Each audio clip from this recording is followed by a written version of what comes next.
Phoenix Audio presents The Good Apprentice by Iris Murdoch. Read by Christopher Cazenove. Part 1. The Prodigal Son.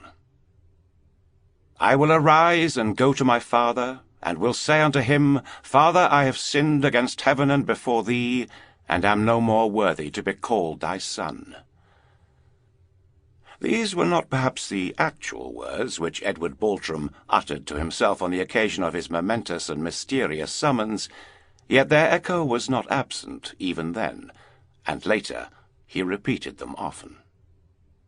The story begins, however, at an earlier point, on the evening in February when Edward played a disgraceful trick upon his friend and fellow student, Mark Wilsden.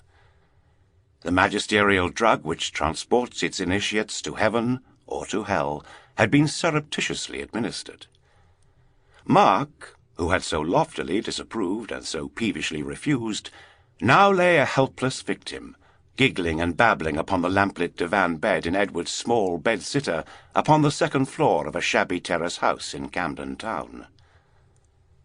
Edward, no trip for him that evening, clad in his magician's robe of sober power, stood looking down. He had concealed the drug in a sandwich, and watched the metamorphoses with wicked triumph.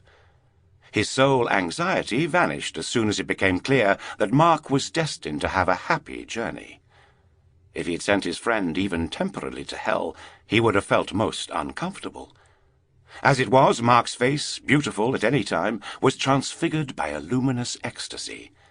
His brown eyes were large, his full, eloquent lips were red and moist, his skin glowing as if illumined from within.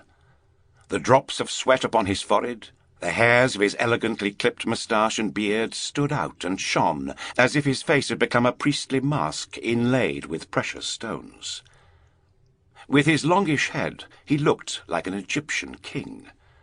He looked like a wide-browed, huge-eyed god. He was a god. He had become divine. He was experiencing the good absolute, the vision of visions, the annihilation of the ego. Edward had heard of this. Such insights could last a lifetime.